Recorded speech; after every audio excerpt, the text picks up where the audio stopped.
Voilà, je crois que mon matériel est en place, que les premiers essais ont été faits. Je suis fin prêt, du moins je l'espère. Bonjour à tous, chers amis, et bienvenue pour la suite de notre série vidéo.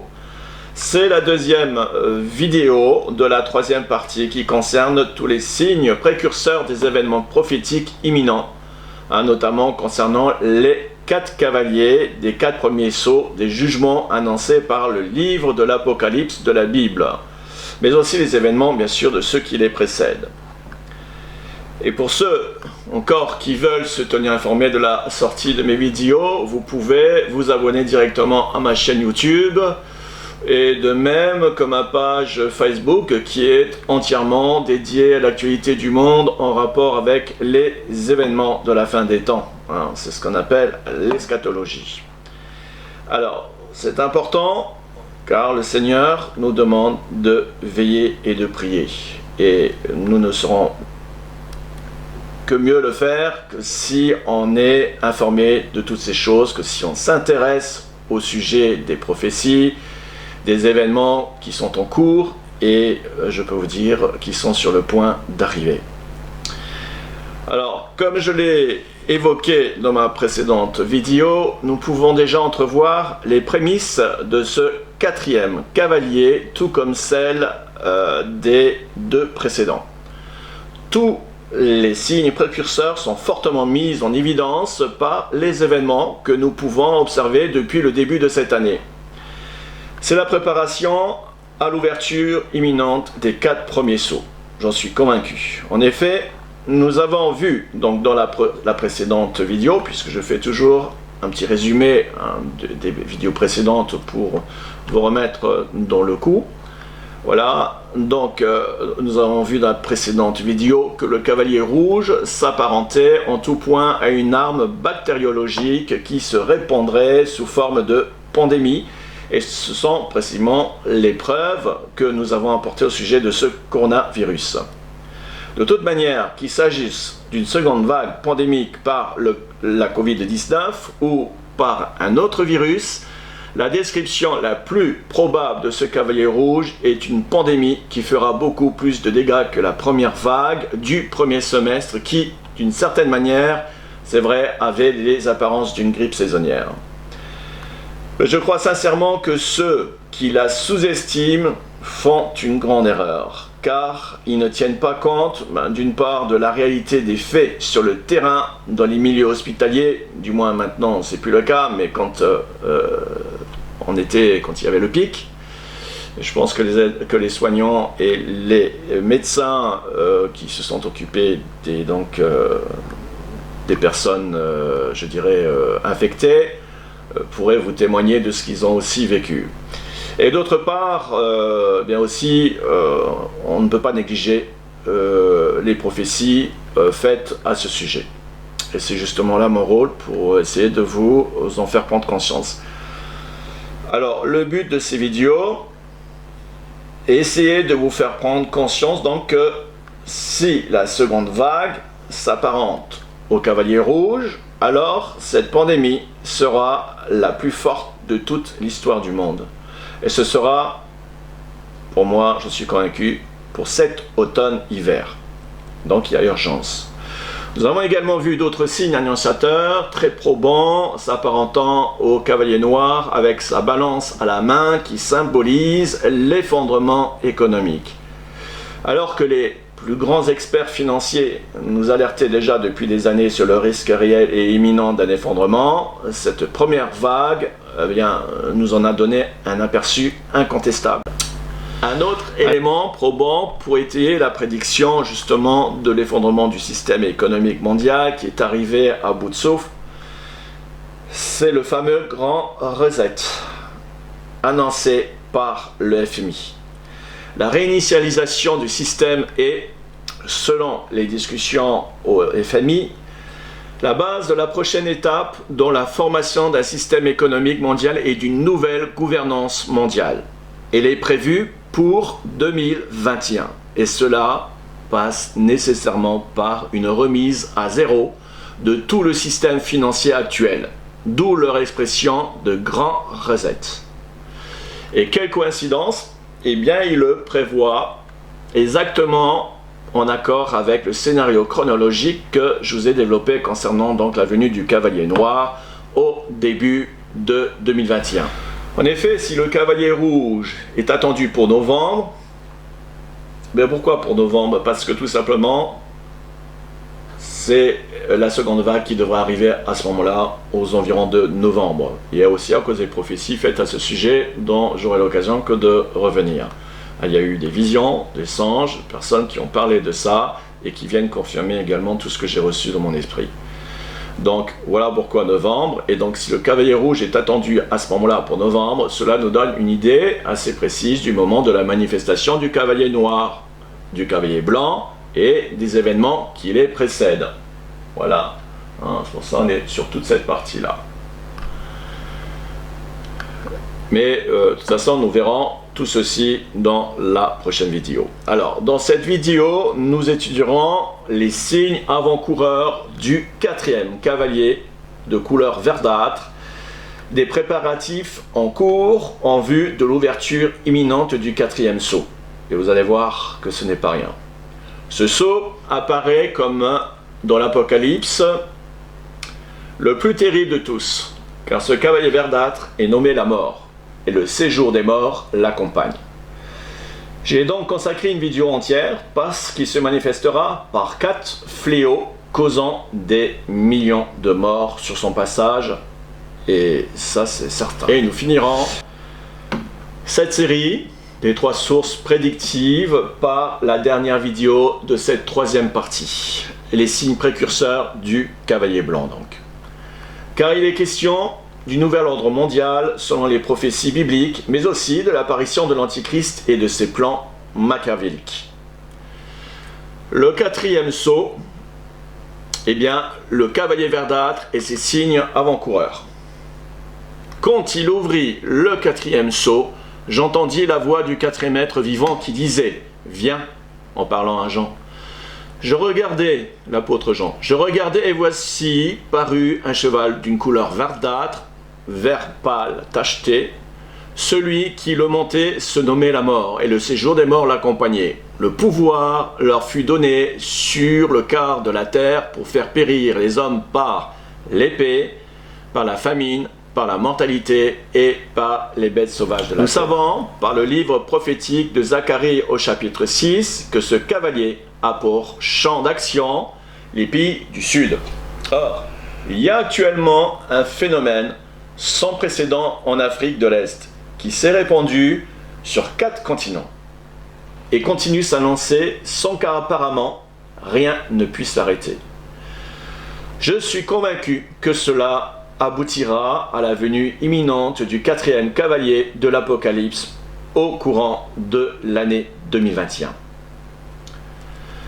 Une grande invasion sans précédent de criquets que l'on appelle la peste acridienne inquiète très sérieusement l'OMS et les différents pays concernés. La crise acridienne qui a maintenant atteint 23 pays pourrait continuer de mettre en danger des millions de personnes supplémentaires selon les prévisionnistes. Des milliards de criquets déferlent actuellement sur l'Afrique de l'Est. Ils ont gagné pratiquement tout le Moyen-Orient et une partie de l'Asie, le continent sud-américain et dernièrement en Europe, menaçant la sécurité alimentaire de toutes ces régions. L'Afrique de l'Est se prépare à une 3e invasion de criquets pèlerins qui menace des approvisionnements alimentaires cruciaux. Selon le rapport, l'Afrique de l'Est a déjà été dévastée par une série d'infestations acridiennes au cours des derniers mois. Rien qu'en janvier et avril, jusqu'à 1,3 million d'hectares de terre et 200 000 hectares de culture auraient été détruits en Éthiopie. Jusqu'à 350 000 tonnes de céréales ont été détruites par les criquets entre janvier et avril dans la région de l'Afrique de l'Est. La Corne de l'Afrique a connu une année exceptionnellement humide en 2019, des conditions donc idéales pour la prolifération des criquets pèlerins. En effet, le réchauffement des eaux dans l'océan Indien a favorisé la formation de cyclones tropicaux qui ont aspergé la côte et créé des conditions exceptionnelles pour la reproduction des criquets. Aujourd'hui, les essaims sont affamés, d'où ces invasions. Si la sauterelle ne semble pas être une grande mangeuse, eh bien les essaims peuvent atteindre des millions d'individus et sont capables de consommer en un jour l'équivalent de la nourriture pour 35 000 personnes. Et les experts ont estimé que les essaims se sont multipliés par 500 entre mars et juin et continuent à le faire de façon incontrôlable, exposant ainsi de nombreux pays à une famine sans précédent. Celle-ci ressemble en tout point à la préparation de la manifestation du cavalier verdâtre du 4e sceau apocalyptique. Là, vous avez des exemples de ce qui se passe en Afrique.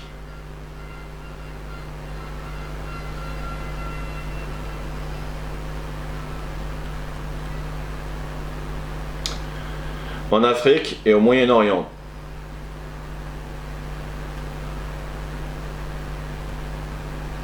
Et je vais vous montrer, voilà, vous avez là une vidéo qui nous montre ce qui se passe, encore une fois, en Afrique, en Arabie et aux Indes. Ils ont donc recensé plus d'une centaine d'essaims, estimant le nombre total à 360 milliards de criquets, auxquels il faut ajouter ceux qui sont cachés dans la brousse. Cette peste acridienne, que rien ne semble arrêter, va probablement s'amplifier encore d'ici la manifestation du cavalier vert pâle, prévue au cours de l'hiver prochain, voire au courant de l'année prochaine. La prolifération de ces essaims se fait de façon exponentielle. Et par conséquent, le nombre de pays concernés par cette calamité ne peut que s'accroître. Chaque femelle pond jusqu'à une centaine d'œufs. La durée de vie du criquet pèlerin est d'environ 3 à 5 mois. Mais bon, il est extrêmement variable et dépend principalement des conditions météorologiques et écologiques. Et ça peut aller donc beaucoup plus loin. Ils peuvent vivre beaucoup plus longtemps que ça. Le cycle biologique de l'insecte comporte donc 3 états. Il y a l'œuf, la larve, qu'on appelle la nymphe, ou et l'ailé. Voilà. Un lélé, c'est l'adulte. Et les œufs éclosent donc après environ 2 semaines. Selon la température, la plage d'éclosion est de 10 à 65 jours. La larve change de peau 5 ou 6 fois et grandit à chaque fois. Donc ce processus est appelé la mue. Et l'intervalle entre 2 mues est appelé le stade. La durée du développement des larves est de 30 à 40 jours. Et les ailés parviennent à maturité après une période qui peut aller de 3 semaines à 9 mois. Mais qui dure plus généralement 2 à 4 mois, selon les conditions du milieu, en particulier en fonction de la température. Si le temps est au sec et frais, eh bien les ailés restent parfois immatures pendant 6 mois. Mais c'est pas le cas en Afrique. Mais c'est plutôt le cas pour l'instant en Argentine. Nous y reviendrons. En conclusion, au bout de seulement 9 semaines, le criquet pèlerin peut atteindre sa maturité et pondre des œufs à son tour. Donc en mars, une centaine d'essaims a été répertoriés, sans compter ceux qui sont donc dissimulés dans les brousses, estimés à un total de 360 milliards. La prévision d'une augmentation de 500 fois des essaims en juin se sont vérifiées. Ce qui nous donne, sauf erreur de ma part, 360 milliards fois 500, eh bien ça nous donne 180 000 milliards de criquets à l'heure actuelle.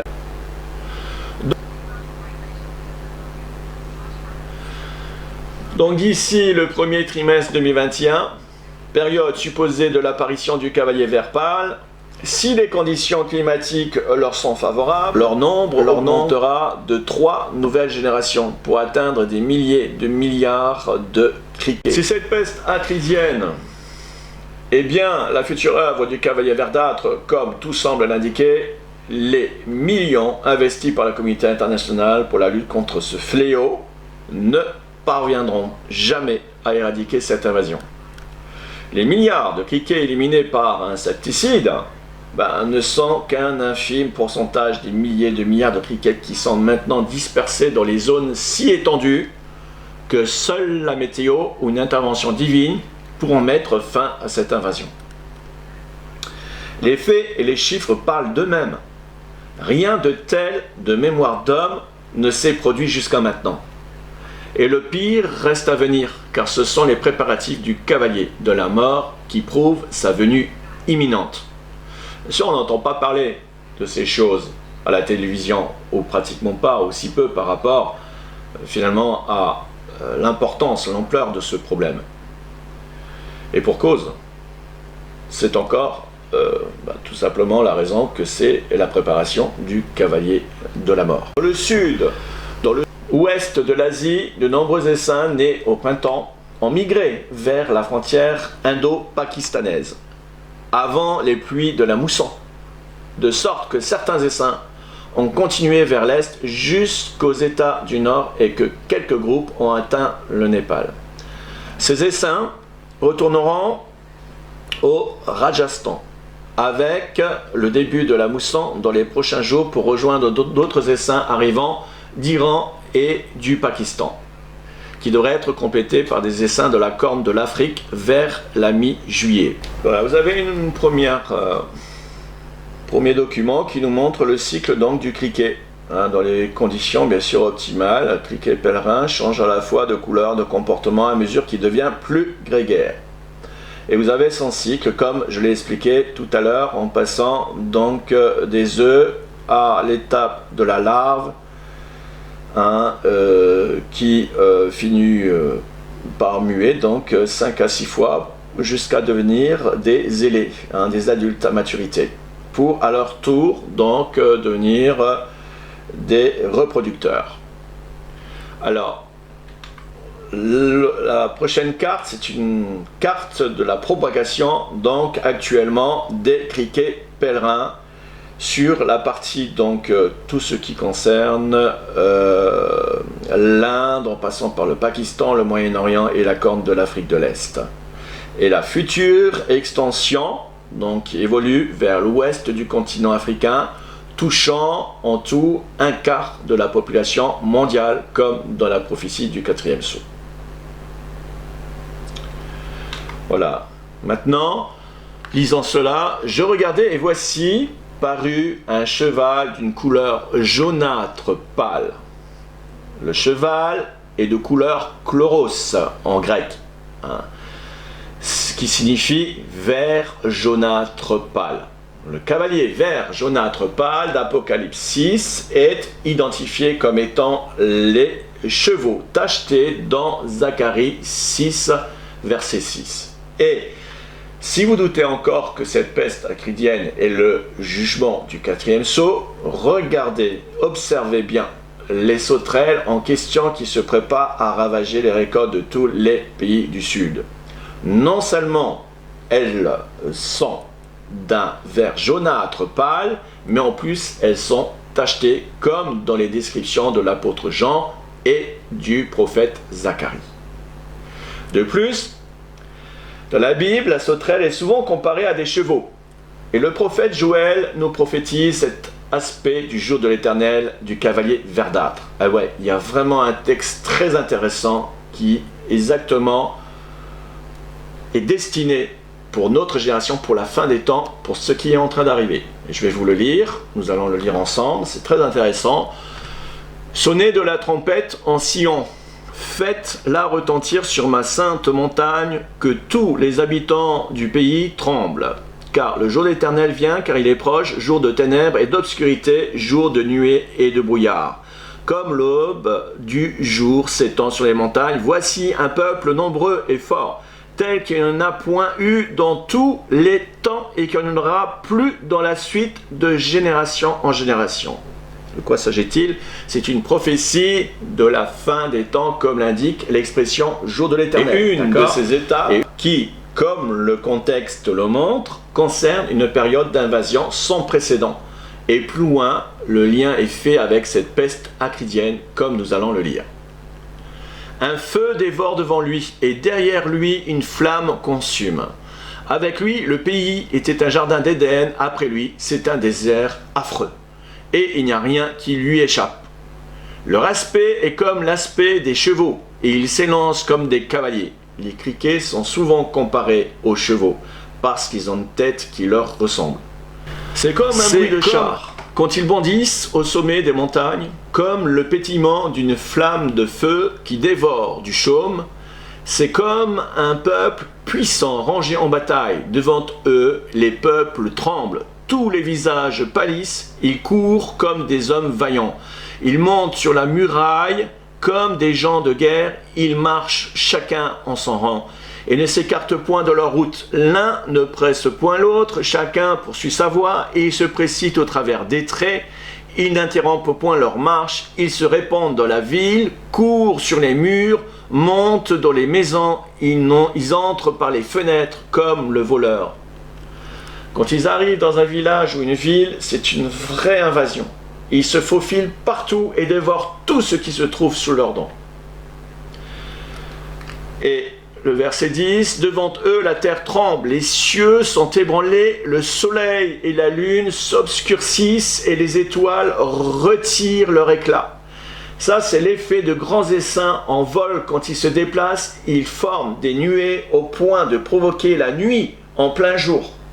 Ils peuvent voler jusqu'à 10 heures par jour en effectuant jusqu'à 150 km par jour. Des essaims ont été suivis par satellite même. Et plus loin, dans le même chapitre, toujours, il est précisé que l'invasion en question de tout ce que nous venons de lire et de dire, dans la prophétie, de cette fin des temps est en rapport avec une armée de sauterelles. Lisons-le maintenant, au verset 25 du même chapitre. Et je vous rendrai les années qu'a dévoré la sauterelle, le gélec, le hasile, le gazam, c'est des variétés de sauterelles, selon les étapes, ma grande armée, dont il était question de la prophétie, que j'ai envoyée contre vous. C'est un texte qui est destiné, comme il le précise, que ces choses ne sont jamais arrivées et qui n'arriveront plus jamais de pareilles choses. Et ces choses-là, c'est la préparation du cavalier verdâtre, qui va être catastrophique. Le jugement du cavalier verdâtre est exclusivement dirigé vers les pays du Sud. Là où les essaims même sont en train de se multiplier en faisant des ravages.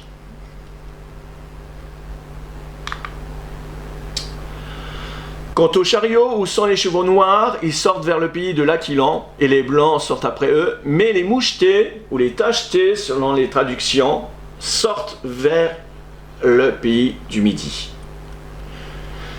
Si maintenant vous avez encore des doutes, je pense que vous serez convaincus par les dernières nouvelles de l'Amérique du Sud. C'est l'Amérique du Sud qui est aussi frappée à son tour par la peste acridienne, qui font partie des pays sud.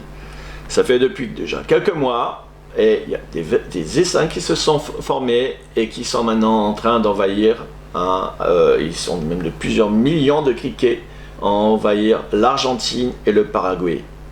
Et un essaim de 15 km² commence à envahir le Brésil et l'Uruguay. C'est une info du 27 juin 2020. D'ici 9 mois, ils auront encore le temps de se multiplier en colonies de milliards d'insectes. Et info toute récente qui vient de tomber, le 20 juillet 2020, c'est l'Express, un journal qui s'appelle Express, vous pouvez le voir sur internet, l'Europe n'est pas en reste.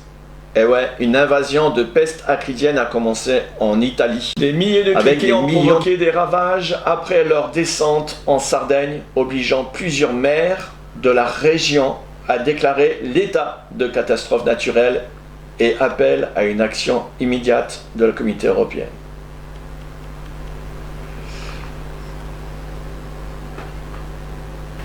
Voilà, le journal de l'Express, ce journal-là du 20 juillet 2020, qui donc nous relate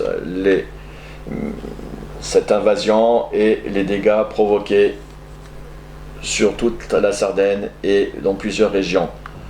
Donc, et vous savez, si vous regardez la carte, voilà, si vous regardez la carte, l'Italie ici, là vous avez la Sardaigne, là vous avez la Corse. Et ils peuvent voler jusqu'à 150 km, hein, vous voyez ce que je veux dire. Donc ils peuvent traverser facilement, quand viendra l'heure. Alors, je vous rappelle que nous ne sommes pour l'instant qu'aux prémices des effets de ce cavalier verdâtre, autrement dit de la préparation. Et quand ce sceau sera ouvert, cette peste acridienne prendra une dimension incontrôlable. Hein, déjà qu'elle est maintenant, mais incontrôlable, et parce que ce sera le temps d'accomplissement du jugement sur les peuples des pays du Sud.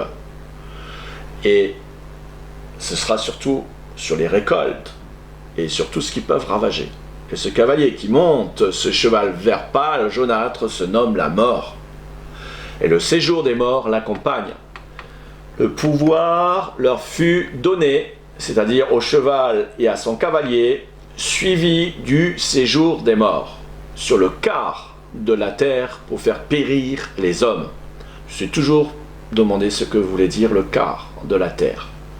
De toute évidence, le quart de la terre, maintenant nous pouvons y voir plus clair, concerne autant le plan géographique que la démographie, car ce cavalier agit sur les pays du Sud, comme l'indique Zacharie 6. Or, le quart de la Terre, en termes de démographie mondiale, représente environ 2 milliards d'habitants, si l'on arrondit à 8 milliards le nombre d'habitants actuels dans le monde. Hein, nous en sommes pas loin. Voilà.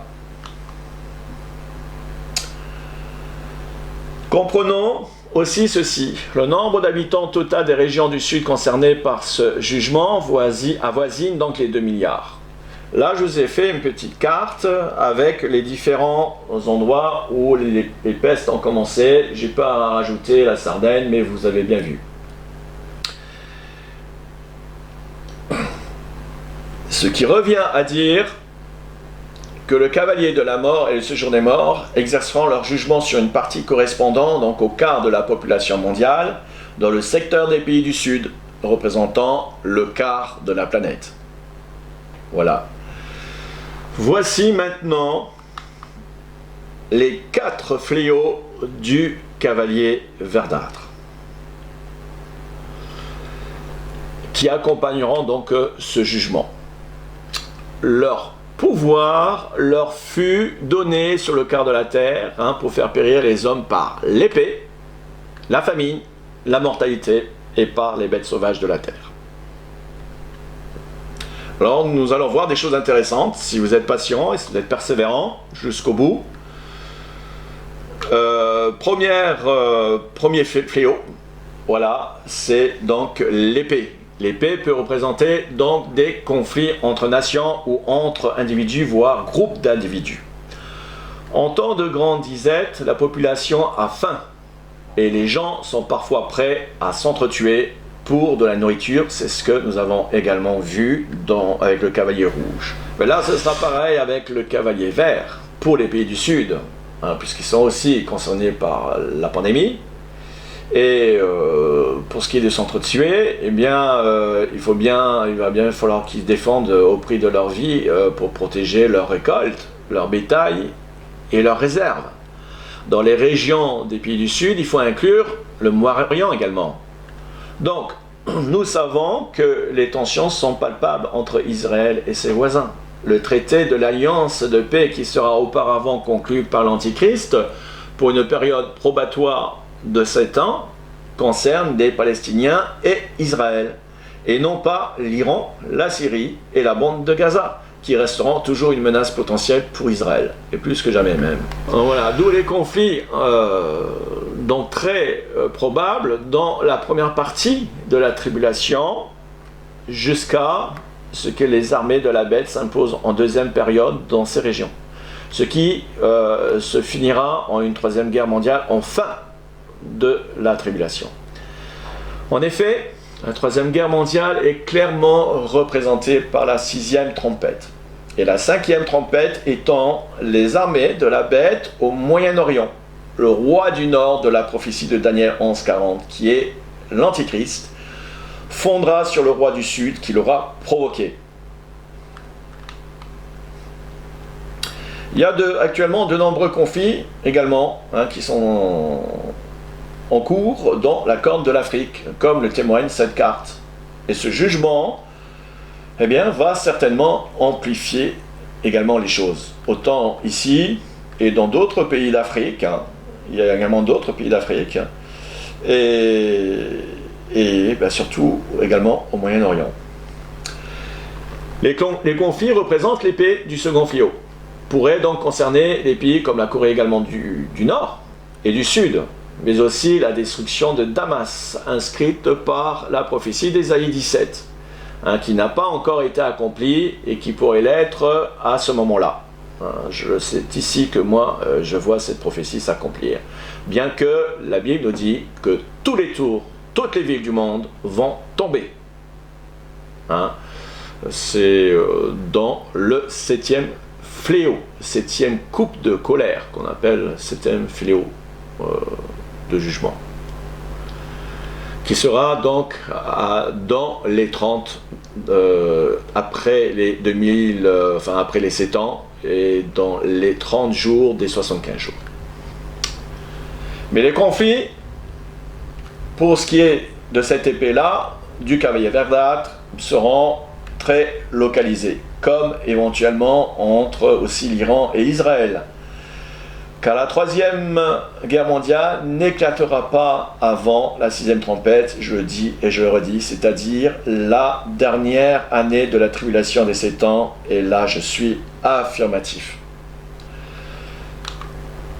Le second fléau, c'est la famine. Ce fléau sera directement lié à la peste acridienne, et c'est aussi la conséquence des différentes épidémies qui renforceront la précarité. Le nombre de personnes au bord de la famine dans le monde risque de doubler en 2020 à cause de la pandémie du coronavirus, à cause de la première vague, je parle, selon une projection du Programme alimentaire mondial, qui est la PAM, dévoilée, c'était le mardi 21 avril 2020. Et il pourrait atteindre plus de 250 millions d'ici la fin de 2020, a averti cette agence de l'ONU, qui a également contribué récemment à un rapport sur les crises alimentaires. Alors, vous imaginez l'ampleur de la famine lors d'une seconde vague, beaucoup plus forte, qui plus est avec la ruine soudaine qui pourrait avoir lieu au courant du 3e trimestre, et en plus l'ouverture des 4 premiers sauts qui va suivre, notamment avec la peste acridienne. C'est dur d'entendre ces choses et de faire une projection mentale qui dépasse notre imagination, mais c'est une période absolument terrifiante que la Bible nous décrit là. Ce sont des jugements de Dieu. Aussi, Jésus nous a prévenu, soyez sur vos gardes, je vous ai tout annoncé d'avance. Et il a mis sur votre chemin des sentinelles et des prophètes, pour vous le rappeler. Les chrétiens qui s'apprêtent à vivre cette période et qui pensent que Dieu les gardera au sein de l'épreuve parce qu'ils ne croient pas à l'enlèvement de l'Église, alors que c'est la seule porte de sortie pour échapper à ce terrible jour de l'Éternel qui nous est donné très gracieusement de la part de Dieu, ferait mieux de reconsidérer leur position. Chers frères et sœurs en Christ, ce n'est pas le temps du grand réveil, comme ce pasteur de Mulhouse le clame dans ses vidéos et les autres pasteurs, mais bien le temps de la fin prophétisée par la Bible, et même les derniers jours, la veille de l'enlèvement de l'Église, comme le témoignent ces signes avant-coureurs pour peu que nous ayons entendu le cri de minuit. Tous ces pasteurs qui vous prêchent le réveil en vous disant que la fin des temps n'est pas pour tout de suite, demandez-leur quelle est leur position au sujet de l'enlèvement. Demandez-leur. La majorité vous répondra qu'ils ne croient pas du tout à cette doctrine du pré-tribulationnisme. Et c'est là le problème. Ou si vous préférez, un départ soudain de la véritable Église, corps de Christ, avant les terribles jugements apocalyptiques. C'est une question doctrinale. C'est donc une apostasie. Ce sont ces mêmes pasteurs qui n'ont jamais prêché dans leur paroisse sur les prophéties liées à la fin des temps, qui ne font aucune distinction entre l'enlèvement de l'Église et le retour de Christ sur terre. N'ayant aucune connaissance eschatologique, ils dénigrent systématiquement les sentinelles de Dieu en orientant les chrétiens dans une fausse voie, un faux paradigme, un faux espoir, un optimisme aveugle sur leur projection de l'avenir. Il est l'heure, dit le Seigneur, que les brebis se préparent au départ et rentrent dans l'arche du refuge de Christ, car les choses vont s'accélérer. Vraiment, je vous en supplie. Prenez en compte ceci. Mais pour cela, faudrait-il encore entendre le cri de minuit, qui n'a pas cessé d'être donné par toutes les sentinelles, qui ont alerté, averti, prévenu depuis toutes ces années. Pour ce qui est du réveil, il viendra, puisqu'il est prophétisé dans le chapitre 7 de l'Apocalypse. Mais l'Église ne sera plus là. Écoutez bien, l'Église ne sera plus là quand il y aura le grand réveil. Ce premier grand réveil devrait en principe avoir lieu entre la fin du 4e sceau et le 5e, avant la persécution des chrétiens, dans la tribulation. Le second réveil, lui, après le terrible 6e sceau, qui va être, j'en suis persuadé, une terrible planète, la planète Nibiru, qui va faire une attraction sur la Terre et qui va mettre en désordre le climat et qui va changer les pôles de la Terre. Et ça a été, moi je l'avais vu et d'autres l'ont vu en vision. Et le dernier réveil, durant le ministère des deux témoins, je pense que ça va être durant les deux témoins quand ils vont venir, c'est-à-dire dans la deuxième période de la tribulation, où personne ne pourra prêcher. Personne ne pourra prêcher et pourra répondre à la parole. Tous seront sur la surveillance. Seuls les deux témoins, voire peut-être quelques exceptions, mais il y aura bien sûr des lieux dans lesquels les chrétiens pourront, des surveillants, se réfugier et attirer d'autres personnes. Mais personne ne pourra plus prêcher dans les rues ou même en secret. Ce sera une période terrible. Nous avons tous la responsabilité de prendre en compte les prophéties bibliques, car elles n'ont pas été écrites pour rien. De plus, elles sont en cours d'accomplissement ou sur le point de s'accomplir. Elles nous ont été données pour nous qui sommes arrivés dans les derniers jours, pour nous instruire, nous avertir de la réalité terrible à venir, dans le but de nous préparer pour, si possible, être trouvés dignes d'échapper à cette période apocalyptique et que Dieu nous fasse vraiment grâce, parce que c'est très dur. L'enlèvement de l'Église par la venue de l'époux est la seule porte de salut pour échapper à la tribulation, selon Luc 21, versets 33 à 34. Et Apocalypse 3, verset 8. Mais il y a encore d'autres versets. Le Seigneur nous a mis une porte ouverte que personne ne pourra refermer, jusqu'au jour où lui viendra la fermer. C'est l'enlèvement de l'Église. Une fois que l'enlèvement est fini, l'Église est partie. Et ce ne sera plus la dispensation de l'Église. Et les choses vont complètement changer. Et ce sera ensuite l'évangile du royaume. Ce ne sera plus l'évangile de la grâce. La houlette de la grâce va être brisée. Elle va être brisée. C'est dans Zacharie. Lisez-le. La peste acridienne du cheval verdâtre entraînera les 4 fléaux sur les pays du Sud en amplifiant la famine, alors que les prévisions de cette année dues à la première vague étaient déjà bien plus alarmantes que les années précédentes. Alors même que les cavaliers de l'Apocalypse n'ont pas encore fait leur apparition. Qu'en sera-t-il lorsque les sceaux vont s'ouvrir?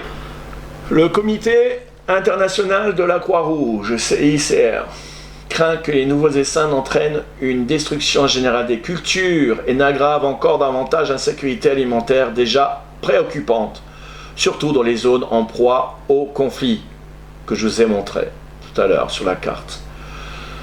Pour John Carango, agronome du CICR, la sécurité alimentaire s'est déjà dégradée dans de nombreuses régions à cause des ravages causés par les criquets. Si l'on n'arrête pas cette invasion, nous pourrions voir les plus gros essaims montrer un appétit grandissant pour les récoltes qui commencent à mûrir, et tout cela en pleine pandémie de Covid-19. Et je dirais même plus, puisqu'il ne le sait pas, en pleine tribulation, en pleine ouverture des sceaux. Les essaims deviendront très voraces, le cheval vert pâle, jaunâtre, tacheté symbolise les invasions de criquets qui ravageront les récoltes des pays du Sud et entraînera une très grande famine. Le reste du monde, atteint par les fléaux des autres cavaliers, à ce moment-là, ne pourra pas venir en aide à ces pays touchés par la famine. Et beaucoup succomberont, d'où le nom donné à ce cavalier que l'on nomme la mort. Troisième fléau, là c'est intéressant, c'est long, mais vous allez voir où je veux en venir. Là, vous pouvez faire une pause, mais il y a encore plusieurs choses à voir, notamment les 3 et 4 fléaux. Alors, si j'amenais l'épée contre les habitants de la terre, et si je disais que l'épée parcourt la terre, si j'en exterminais les hommes et les bêtes, et qu'il y eût au milieu de lui ces 3 hommes, Noé, Daniel et Job. Je suis vivant, dit le Seigneur l'Éternel, il ne sauverait ni fils ni fille, mais eux seuls seraient sauvés. Aussi j'envoyais la peste sur la terre, et si je répandrais comme lui ma fureur par la mortalité, c'est là que je veux venir, verset 19, si j'envoyais la peste sur la terre, et si je répandrais contre lui ma fureur par la mortalité, pour en exterminer les hommes et les bêtes, et qu'il y eut au milieu de lui Noé, Daniel et Job, je suis vivant, dit le Seigneur l'Éternel, il ne sauverait ni fils ni fille, mais il sauverait leur âme par leur justice. La mortalité dans ce texte prophétique important est en lien avec la peste et donc avec les épidémies. C'est là où je vais en venir, comme encore précisé dans le verset suivant, dans le verset 21. À travers toute l'histoire, famine et épidémie ont été associées. Ce que les Écritures prophétiques désignent comme mortalité n'est autre que la peste ou encore les épidémies. Ce que je vous propose maintenant est donc de vous montrer à nouveau que nous sommes bien dans les temps que Jésus a prédits, en particulier par ce qui caractérise la fin de la dispensation de l'Église concernant les épidémies, et qui prouve par là même que les cavaliers de l'Apocalypse sont plus que jamais proches. En effet, comme nous allons le voir, il n'y a pas que le coronavirus qui pèse comme menace sur l'humanité, mais il y en a beaucoup d'autres qui, dans cette dernière décennie, ont fait autant, sinon plus de ravages en termes de mortalité et de dégâts sur la santé des hommes et des animaux. Les épidémies que nous allons passer en revue sont d'autant plus menaçantes car, d'une part, elles sont endémiques, c'est-à-dire qu'elles reviennent constamment de manière cyclique, c'est-à-dire presque tous les ans ou tous les 2-3 ans. Et d'autre part, car elles sont à considérer à nouveau, bien sûr, sur le plan prophétique. Ce contexte où les deux choses sont à considérer étant la période sans précédent des 7 ans apocalyptiques de la tribulation. Mais je tiens à insister sur le fait que cet exposé sur les épidémies que je vais vous faire, susceptible de frapper le monde comme 3e fléau, n'est pas dans le but de faire l'apologie de l'OMS et la promotion des futurs vaccins de Bill Gates, car ils sont à mon avis encore plus dangereux que les épidémies elles-mêmes. Je le répète donc, c'est uniquement dans le but de vous alerter sur ce qui s'en vient sur le plan prophétique et qui s'apparente en tout point aux différents fléaux du cavalier verdâtre. Bien sûr, alors, première épidémie, bon, on en revient toujours au coronavirus puisqu'il est mondial, demeure actuellement encore la plus grande menace pandémique de notre monde, notamment avec la seconde vague, qui arrivera à ne pas douter en fin d'automne, début novembre en principe. Voilà, donc je vous ai fait une carte au fur et à mesure. De toute façon, nous sommes suffisamment étendus sur le sujet, alors je vous propose de passer directement à la suite. Voilà, avec le choléra. C'est une maladie diarrhéique aiguë, potentiellement mortelle, en quelques heures si elle n'est pas traitée. Voilà, les chercheurs estiment que chaque année, il y a 1,3 à 4 millions de cas de choléra, soit entre 21 000 à 143 000 décès par an.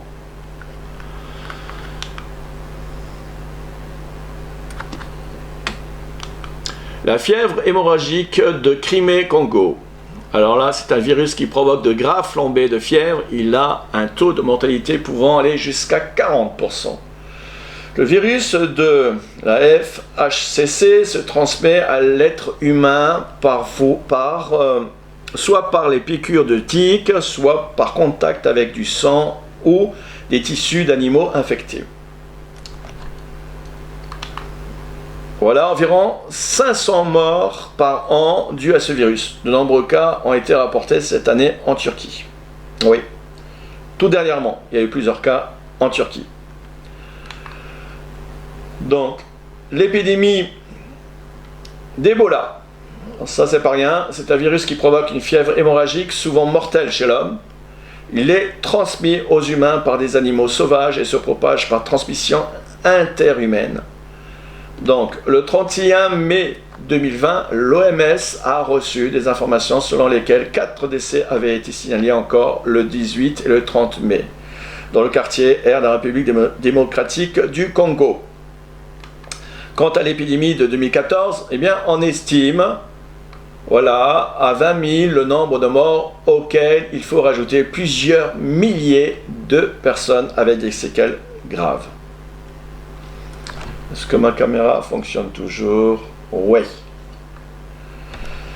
Alors, cinquièmement, infection par le virus Hendra. Alors là, c'est une maladie émergente, rare, qui est transmise par des chevaux et des humains infectés et présente des symptômes pseudo-grippaux qui peuvent entraîner des maladies respiratoires ou neurologiques graves avec un taux de létalité de 75%.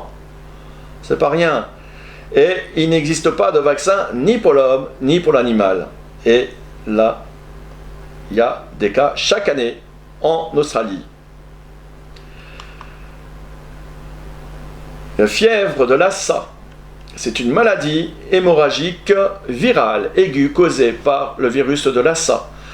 Cela commence par des symptômes légers avec de la fièvre, une faiblesse générale et un malaise. Elle peut provoquer des symptômes ou pas. Cette maladie très dangereuse est endémique dans plusieurs pays d'Afrique de l'Ouest, où elle infecte de 100 à 300 000 personnes par an, dont 5 à 6 000 succombent.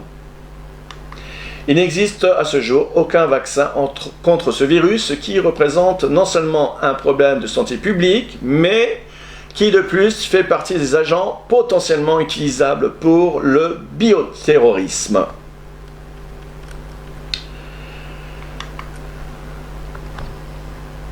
Alors, la méningite, c'est une maladie causée par une bactérie.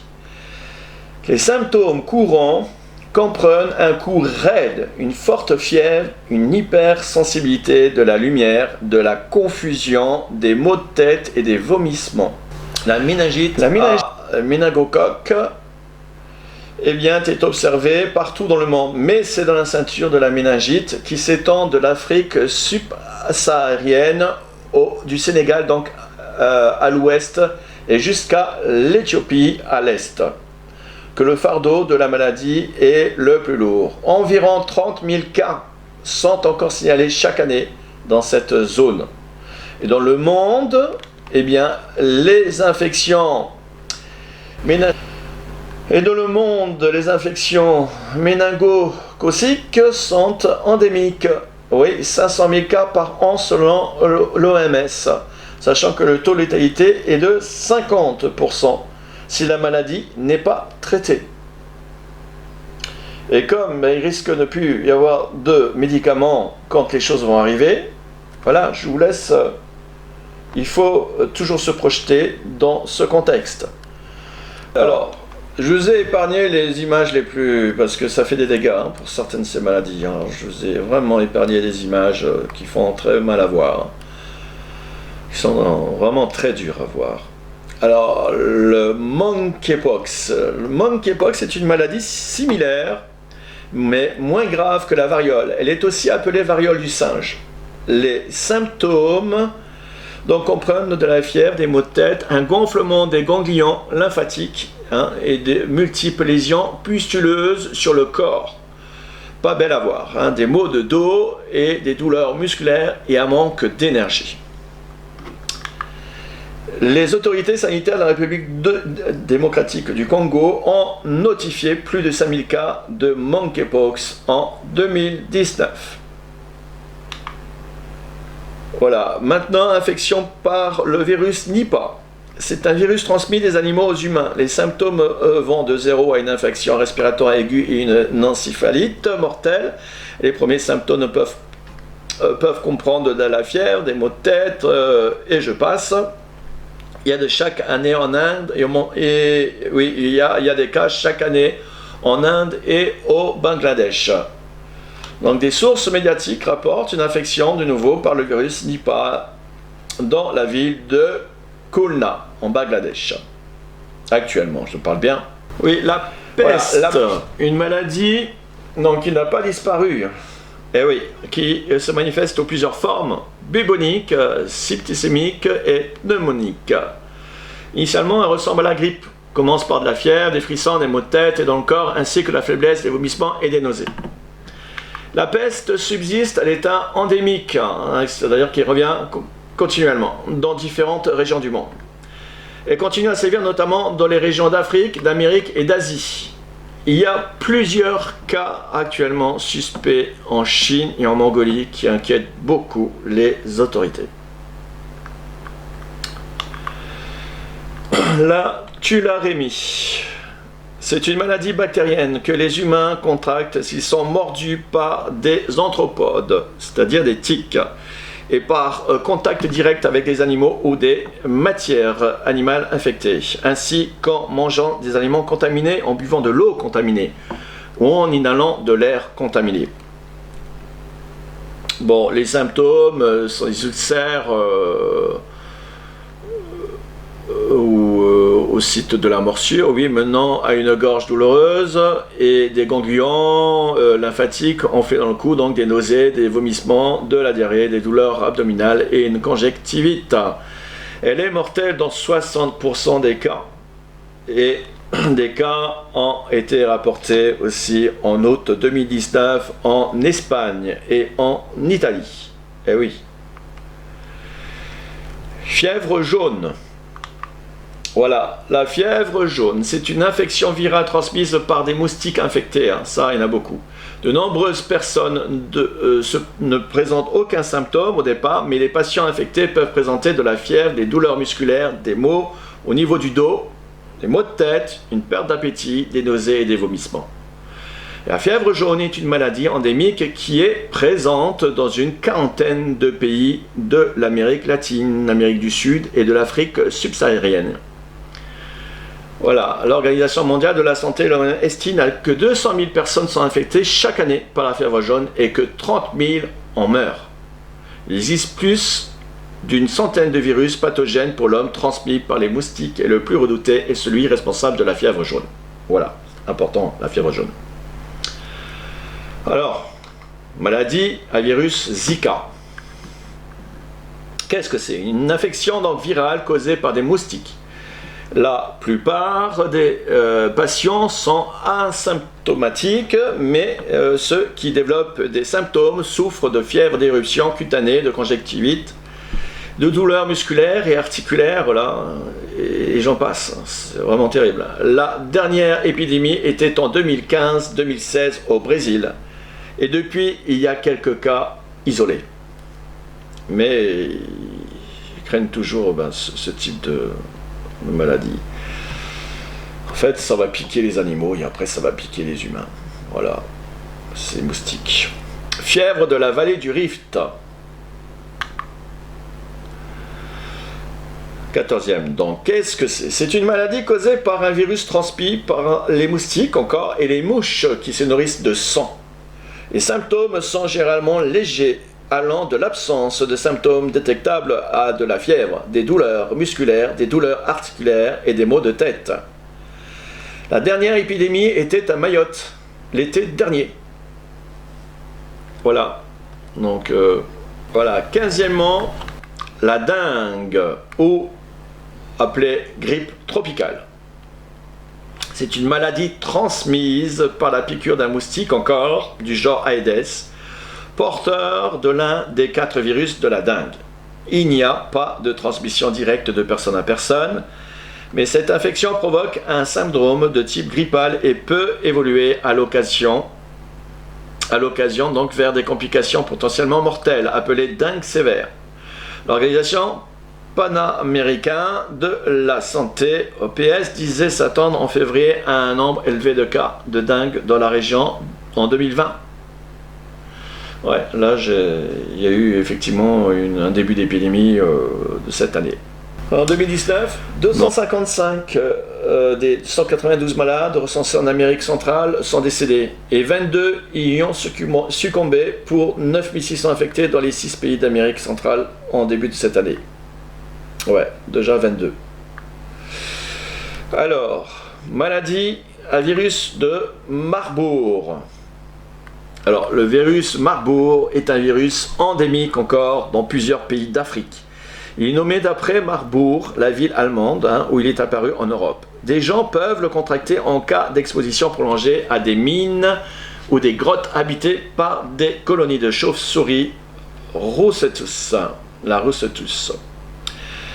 Cette maladie présente divers symptômes, allant d'une fièvre élevée, de maux de tête sévères et de malaise et de douleurs musculaires et une diarrhée aqueuse, et des douleurs abdominales et des crampes, des nausées, des vomissements et une hémorragie sévère.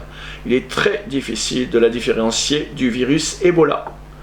Ce virus fait partie des 4 virus les plus dangereux au monde avec Ebola. Le Lassa est celui de la fièvre hémorragique de Crimée, un Congo qu'on a vu.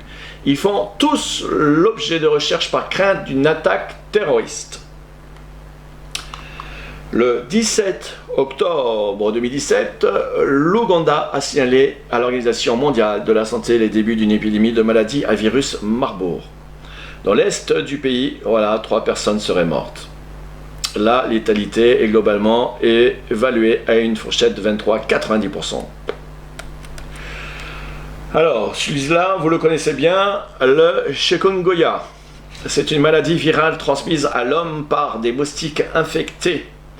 Les symptômes comprennent de la fièvre et des douleurs articulaires qui peuvent être persistantes. La maladie est endémique, principalement en Asie du Sud et en Afrique. Mais depuis quelques années, se propage dans les pays plus au nord, c'est-à-dire en Europe, notamment aux États-Unis et en Europe. Et même et surtout en France, il y a une augmentation des régions qui sont maintenant en alerte rouge et c'est passé à 58 départements pour cette année. Donc c'est pas rien. Je vous parle même pas des chenilles processionnaires et tout le reste. Voilà. Donc le paludisme ou la malaria, appelée également fièvre des marées, est une maladie infectieuse due à un parasite du genre Plasmodium, propagé par la piqûre de certaines espèces de moustiques anophèles. Alors, avec 219 millions de personnes malades et 435 000 décès en 2017, le paludisme demeure la parasitose la plus importante et concerne majoritairement les enfants de moins de 5 ans et des femmes enceintes. 80% des cas ont été enregistrés dans 15 pays d'Afrique subsaharienne et en Inde.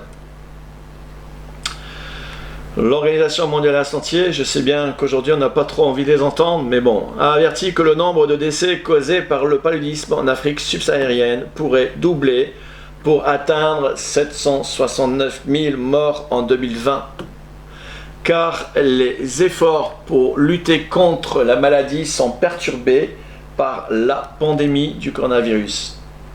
Cette épidémie du paludisme pourrait avoir un lien avec le fléau du cavalier verdâtre, car cette estimation de décès pour 2020 est basée sur la situation actuelle, encore une fois. Mais quand le 4e sceau sera ouvert, le nombre de cas pourrait être bien plus important. Ce n'est pas Dieu qui s'est détourné des hommes, mais bien eux qui se sont détournés de lui.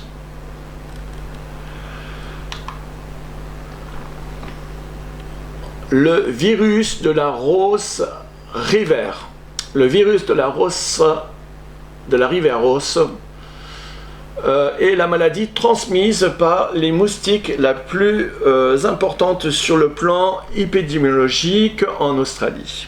L'infection par le virus de la Rose River est l'arbovirose la plus courante et la plus répandue en Australie et dans les îles voisines, où l'on signale entre 5 000 et 10 000 cas humains chaque année.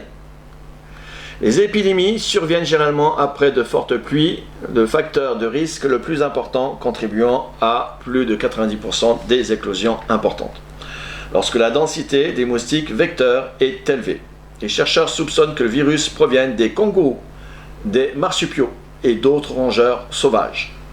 Les moustiques deviennent infectés en mordant un animal ayant le virus et peuvent le transmettre alors à un être humain. C'est généralement toujours comme ça que ça se passe. C'est-à-dire voilà, les maladies vectorielles à tiques. Alors là, il y en a beaucoup. Nous en avons déjà vu la tularemie, mais il y a la variolose de Lyme, la maladie de Lyme. Mais il y a aussi la fièvre Q, il y a la bartonellose, il y a les rickettsioses, les anaplasmoses et les babésioses. Alors, ce ne sont pas, bien sûr, les tiques que les animaux domestiques qu'il faut craindre, qui sont sur eux parfois, mais c'est ceux qui se plantent sur votre peau lors des promenades dans la forêt, dans les zones endémiques. En général, une piqûre de tique passe souvent inaperçue car c'est un anarachnide. En général, une piqûre de tique passe souvent inaperçue car cette bébête véhicule des substances anesthésiques masquant la douleur de la piqûre. C'est pourquoi, après chaque promenade en forêt, dans les zones à risque, il est important de surveiller les régions de la peau exposées afin d'observer la présence ou non de tiques et, le cas échéant, de les retirer avant 24 heures. Ce sont des maladies émergentes qui, selon les scientifiques, sont en forte augmentation à cause du réchauffement climatique.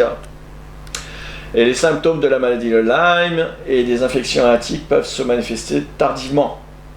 En fait, il y a des malaises, fatigue, maux de tête, frissons, fièvre, douleurs articulaires et ou musculaires, paralysie faciale. Franchement, c'est une maladie qui se traite certes par antibiotiques, et plus on tarde, plus elle peut devenir très handicapante. Et rien qu'en France, en 2018, j'ai pas le chiffre de 2019, mais en 2018, il y a 67 000 cas de personnes qui auraient donc été contaminées par la bactérie de la variolose de Lyme. C'est pas rien. Et c'est très très handicapant de vivre cette maladie. C'est très handicapant. La typhoïde. 21 maladies graves. D'après l'OMS, entre 11 et 21 millions de personnes en seraient atteintes chaque année dans le monde. Et entre 128 000 et 161 000 en décèdent suivant l'année. 48 heures après la contamination survient une fièvre qui augmente progressivement, atteignant 40 degrés, accompagnée d'une possible céphalée, maux de tête, anesthésie, fatigue, affaiblissement du corps, anorexie, insomnie, etc. Je vous passe tout ça. Cet épisode dure une dizaine de jours, 8 à 15, et correspond donc à la période d'incubation pendant laquelle il y a une multiplication des salmonelles et donc c'est contamination par des aliments ingérés. Alors la rougeole, 22e cas, la rougeole dans le monde. L'épidémie de rougeole a fait 144 000 victimes en 2018, soit 15% de plus qu'en 2017. La maladie affecte le système immunitaire des nourrissons et des enfants en bas âge. Elle a principalement causé des ravages chez les enfants âgés de moins de 5 ans selon le rapport de l'OMS et du Centre américain du contrôle de la prévention des maladies. Une recrudescence alarmante qui se confirme par 3 fois plus de cas de rougeole ont été recensés au premier trimestre 2019 dans le monde par rapport à l'an passé. Nous avons également la grippe pandémique saisonnière, zoonotique, le virus influenza qu'on appelle. C'est-à-dire que la grippe saisonnière est une infection virale respiratoire très contagieuse qui apparaît principalement en automne et en hiver avec un pic d'infection pendant l'hiver. Le virus responsable de la grippe est le virus influenza, donc qui comprend 3 souches. Type A, cette souche est la plus dangereuse, car elle peut se modifier très rapidement et de façon radicale. Elle engendre plusieurs fois par siècle des épidémies mondiales, comme la grippe espagnole en 1918, la grippe aviaire et la grippe H1N1 en 2009. Type B, il s'agit du type le plus fréquent, qui est à l'origine des épidémies saisonnières de la grippe. Cette souche est moins virulente que la souche du type A, car elle est peu mutagénique, donc elle est peu mutante. Voilà, type C. Les souches de ce type provoquent des symptômes qui sont proches de ceux du rhume et elles ne se modifient pas. Les souches en circulation dans l'air différentes d'une année à l'autre, c'est pour cette raison qu'il faut se faire vacciner chaque année, qu'ils disent. Et puis quoi encore ? Chaque année, surtout 5 à 10% des adultes sont contaminés par le virus de la grippe et 20 à 30% des enfants. Au niveau mondial, la grippe saisonnière endémique est responsable d'environ 5 millions de cas de maladies graves qui provoquent 290 000 à 650 000 décès par an, donc un peu ce qu'on a vécu. Mais le coronavirus est là. La grippe porcine.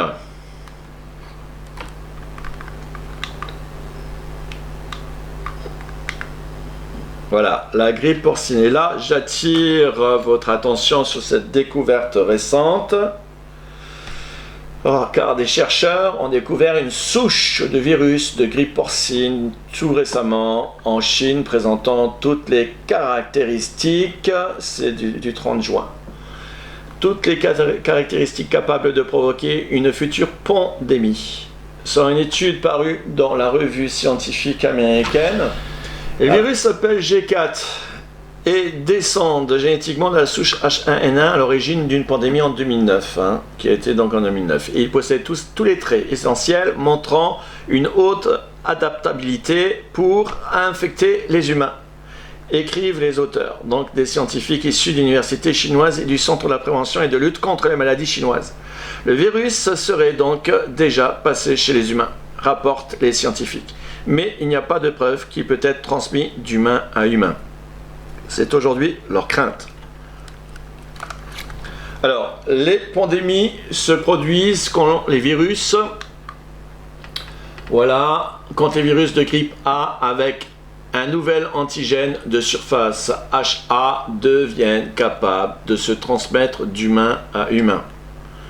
L'inquiétude, en fait, est que les infections d'humains par les virus G4 mènent à une adaptation humaine et augmentent le risque d'une pandémie humaine.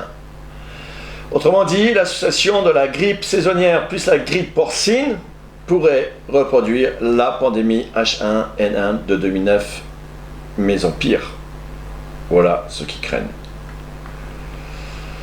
Alors, pour finir sur ce fléau, des épidémies susceptibles de prendre donc des proportions apocalyptiques lors du passage du cavalier verdâtre, je vous propose de faire rapidement un tour d'horizon des virus qui menacent maintenant les espèces animales. C'est aussi important parce que la prophétie d'Ézéchiel 14, que nous avons lu, eh bien, au verset 19, on parle des épidémies de la fin des temps qui ne se limitent pas seulement aux hommes, mais qui visent également aussi les animaux. Donc c'est pour vous montrer qu'on est bien dans ces temps-là et que les choses, eh bien, telles que la peste acridienne, déjà pour commencer, l'invasion de Triquet dans les pays que je vous ai mis là, dont on a parlé assez longuement précédemment. Je veux passer au suivant. Un essaim apocalyptique de tiques mutantes mortelles envahit la Russie avec 2125 enfants attaqués.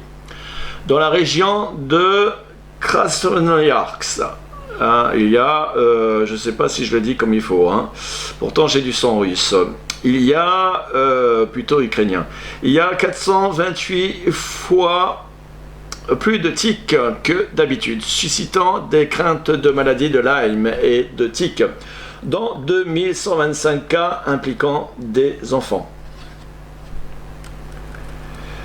La leptospirose. Alors, la leptospirose est la zoonose, maladie infectieuse des vertébrés transmissible à l'homme. La plus répandue donc au monde avec 1 million de cas et 60 000 morts par an. Depuis 2014, le nombre de cas a doublé en France métropolitaine. Dans l'Hexagone, 600 formes sévères sont signalées chaque année selon France Info. Il existe depuis 2015 une revue de la littérature mondiale attirant l'attention de la communauté médicale sur le poids de la leptospirose sur les pays en développement. Les épidémies d'anthrax ou qu'on appelle charbonneuse. Vous en avez entendu parler, c'est la fièvre charbonneuse qui est présente sur tous les continents et provoque une mortalité élevée chez les ruminants. Cette maladie est une zoonose, c'est-à-dire qu'elle affecte en fait principalement les animaux, mais atteint également l'homme. La bactérie produit des toxines extrêmement toxiques, responsables des symptômes de la maladie qui entraînent un taux de mortalité très élevé. La plupart des mammifères sont sensibles, mais la fièvre charbonneuse affecte surtout les ruminants et les humains. La maladie hémorragique du lapin de type 2, où il y en a beaucoup. Une nouvelle épidémie virale tue des lapins. Ce virus est mortel, a une longue durée de vie et est très contagieux, mais il n'affecte ni les humains ni les autres animaux. Cette épidémie a commencé en mai et cette année au Nouveau-Mexique. Il s'est depuis propagé au Texas, en Arizona et au Colorado, au Nevada et en Californie et au Mexique. Il représente une menace mortelle pour les animaux de compagnie ainsi que les animaux sauvages. Et oui. Et ça peut aussi avoir un problème par la suite de pénurie. Les gens vont se nourrir et si les animaux meurent, se mettent aussi à mourir. Le virus de type Ebola donc continue d'éliminer, parce que c'est comme ça qu'on l'appelle aussi.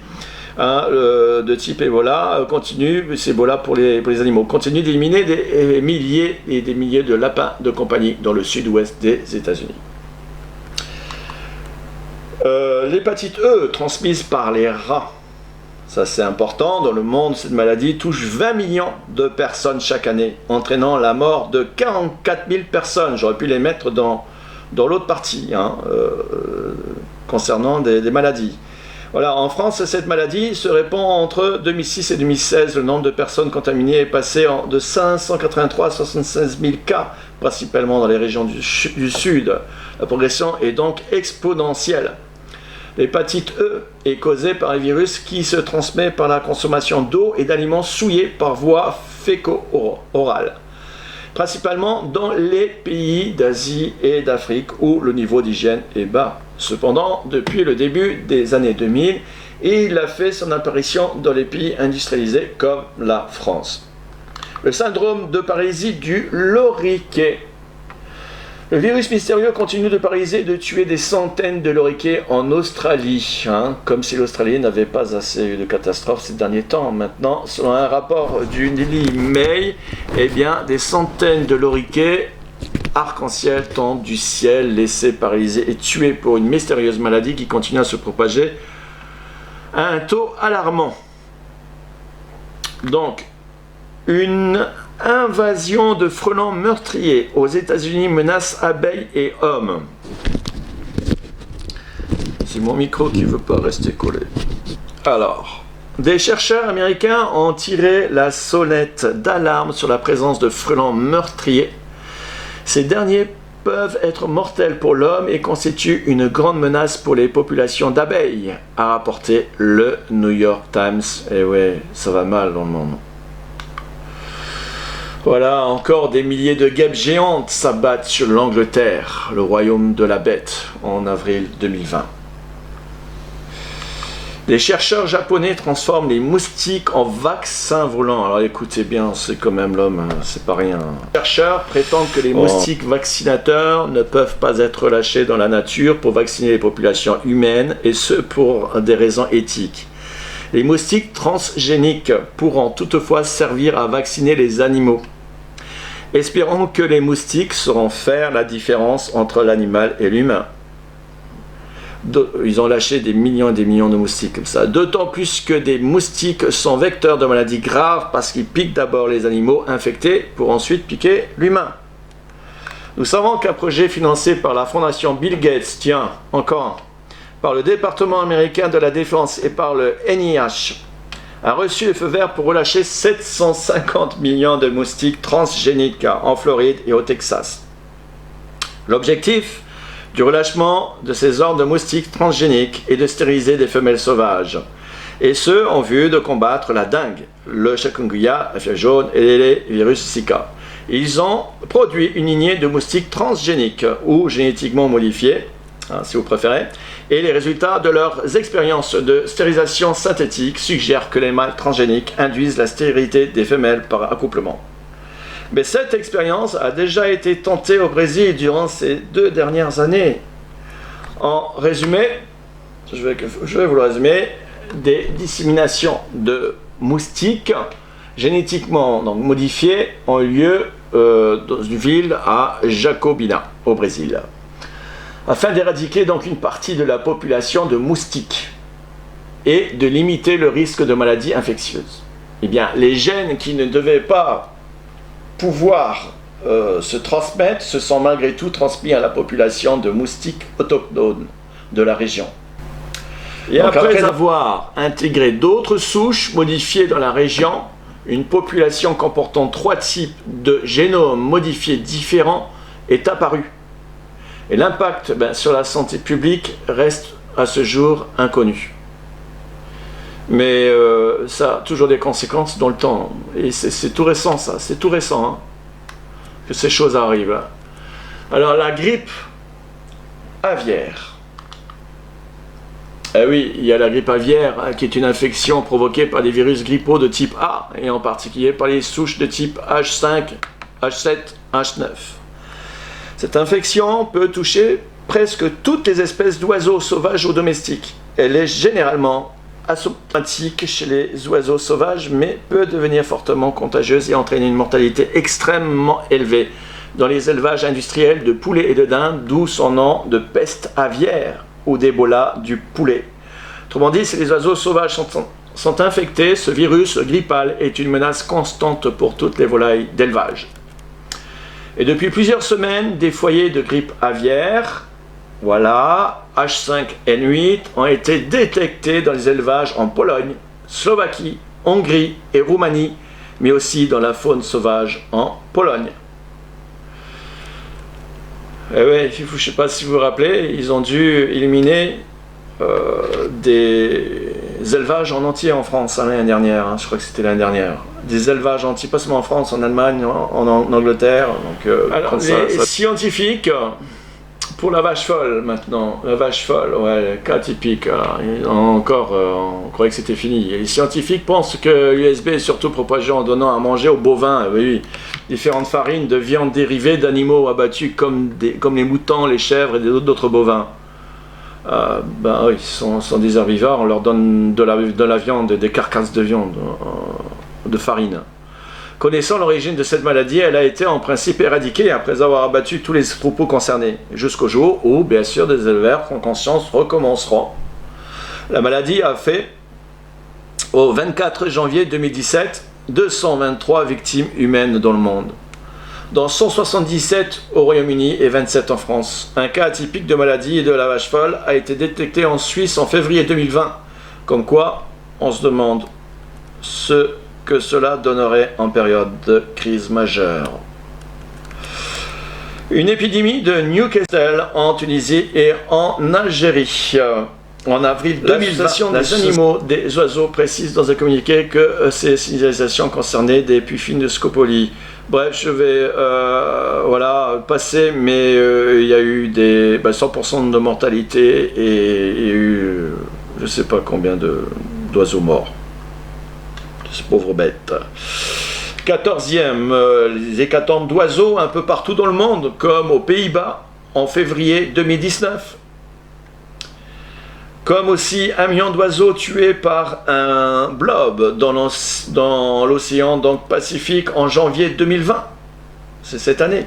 En parlant d'hécatombes, eh bien, un professeur a estimé qu'1 milliard d'animaux étaient morts dans les incendies de forêt en Australie. Les maladies, on parle d'incendies de 2019 là, et de cet hiver qu'il y a eu, jusqu'à hiver pour nous, mais été pour eux.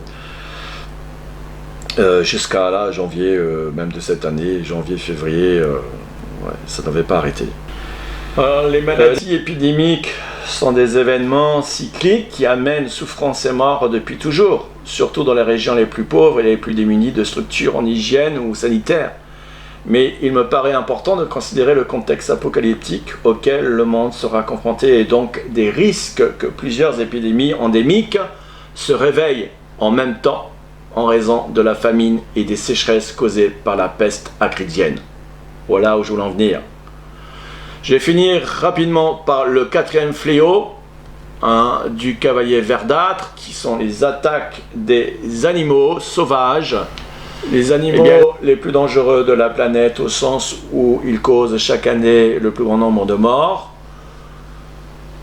sont de loin ceux que nous avons vus, à savoir les moustiques, qui sont à l'origine de 1 à 2 millions de morts chaque année, par la faculté qu'ils ont de retransmettre les différents virus.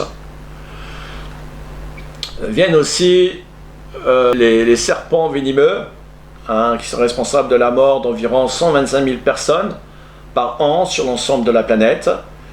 Et ajoutant à cela les 400 000 personnes qui ont dû être amputées ou qui souffrent de conséquences graves, comme le tétanos ou une infection d'un autre ordre due justement à ces venins. Alors il y a beaucoup, je vous ai mis là un tableau, il y a beaucoup d'autres attaques d'animaux sauvages et par le monde, surtout en Afrique, en Asie et en Australie. Ils seront considérablement multipliés par le 4e fléau du cavalier verdâtre. Voilà, vous avez des exemples ici comme... alors c'est selon les études, les différentes sources. Voilà, juste encore quelques données sur les animaux mortels, mais très rapidement.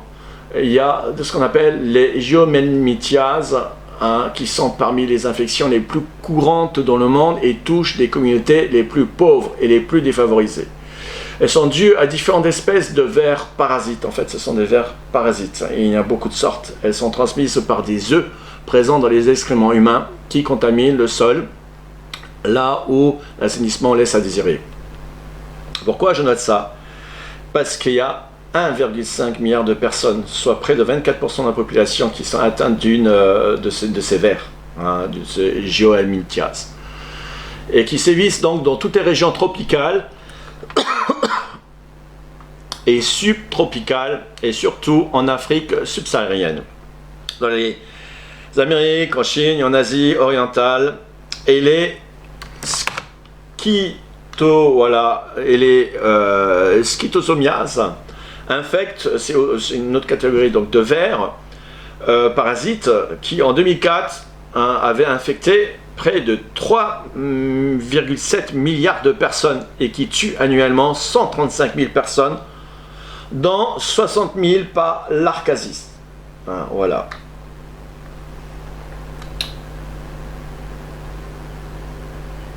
Bon. Ah, je ne vous ai pas montré ceux qui sont trop dégoûtants, enfin qui sont encore plus dégoûtants. Voilà.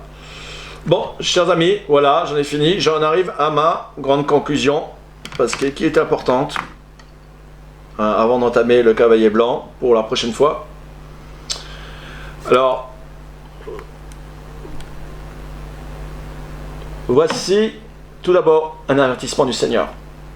Pour vous qui avez le privilège d'entendre ces choses, préparez-vous en confessant vos péchés et en le cherchant de tout votre cœur. Croyez dans Jésus-Christ et à son avènement en considérant la seule porte de sortie pour échapper au terrible jour du Seigneur, à savoir l'enlèvement de l'Église.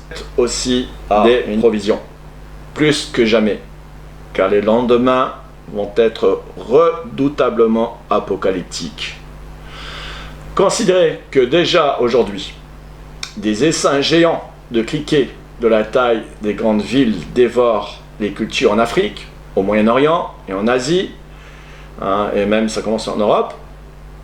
Et la peste porcine africaine a déjà tué environ un quart de tous les porcs dans le monde entier.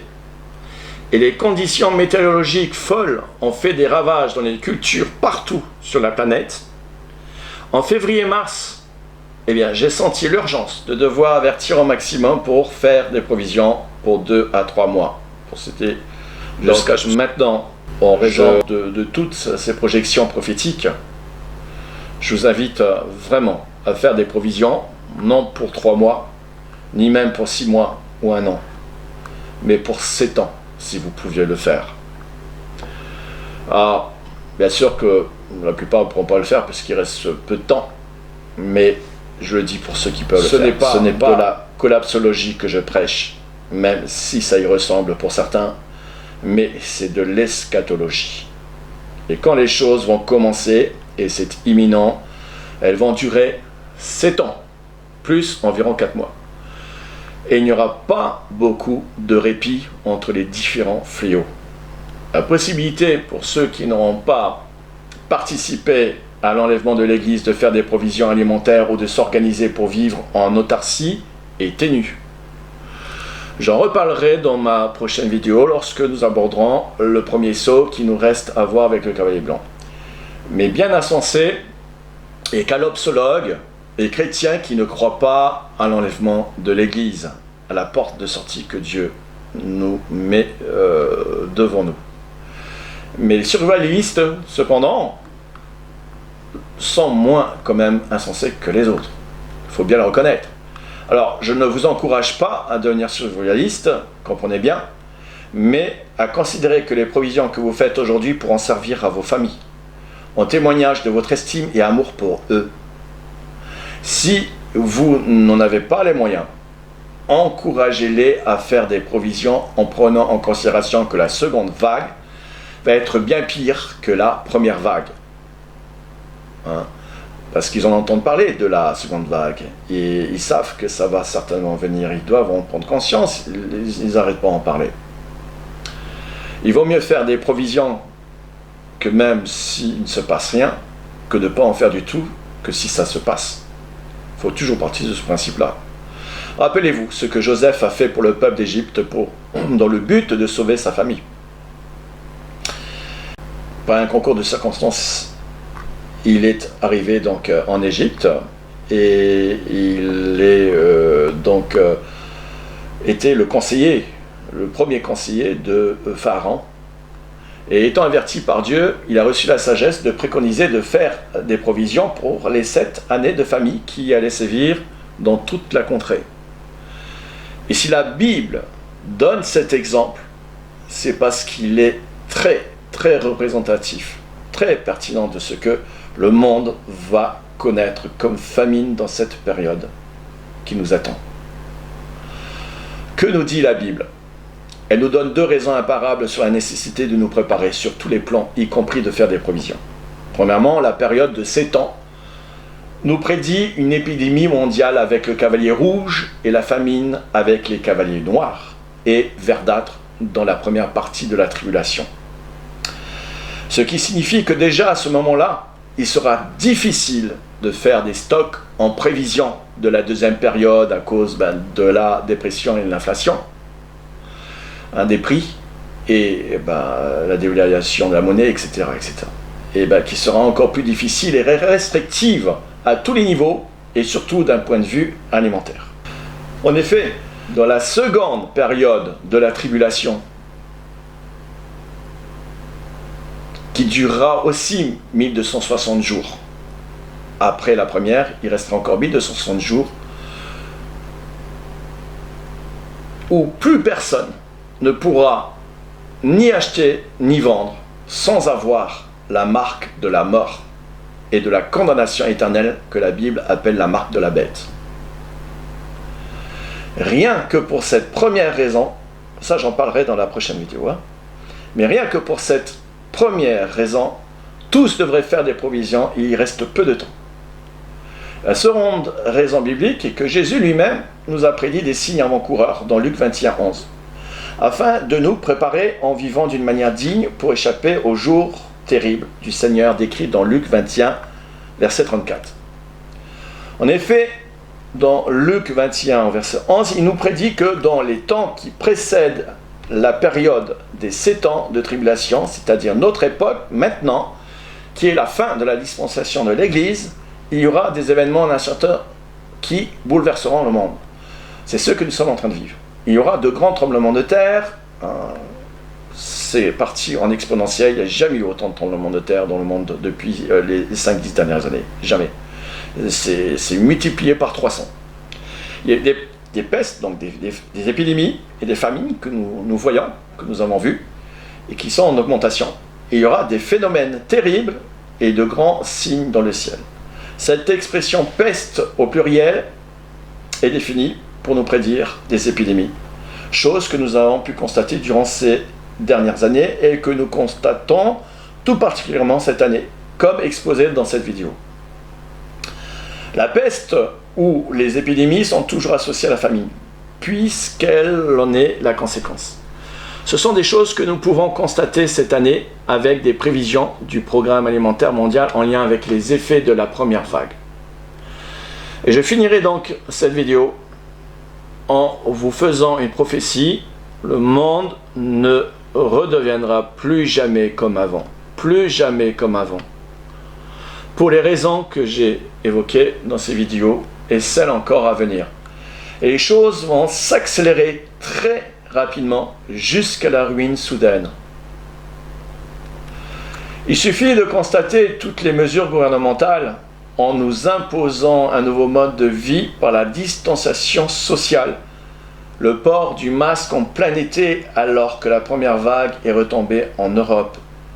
Il y a même des endroits où il y a des canicules qui nous font porter des masques. Ils sont complètement fous. En plus, il y a plein d'études qui prouvent que la grande majorité n'offre non seulement aucune protection, mais en plus ils affaiblissent considérablement l'immunité du corps humain, alors qu'il aura besoin d'une immunité plus forte pour se défendre cet automne-hiver. Ils font tout l'inverse, ils font tout pour nous faire mourir. Le gouvernement. Non seulement le monde ne reviendra plus jamais comme avant, mais les choses vont s'aggraver de plus en plus et il reste peu de temps pour se préparer à cette idée et surtout de se réfugier en Christ, chers amis. À mon avis, 1 mois ou 2 tout au plus. Mais nous reparlerons de ce genre de prévision, si Dieu le permet, donc dans les prochaines vidéos. Voilà, j'en ai fini. Maranatha. Et je vous dis à bientôt. Je ne sais pas, l'autre vidéo, là, celle qui est à venir, je ne l'ai pas encore fini. J'ai bien entamé, mais il reste encore plusieurs choses. J'ai plusieurs choses encore à voir, à écrire, à voir comment je dois les placer. Et je vous dis donc à la semaine prochaine, nous voir encore ça d'après. Merci pour votre patience et de prier pour moi parce que hier j'étais malade. Donc je remercie le Seigneur qui m'a adressé de pouvoir faire cette vidéo. Donc il y a beaucoup d'attaques et merci pour vos prières et que le Seigneur vraiment vous garde et vous bénisse. Amen.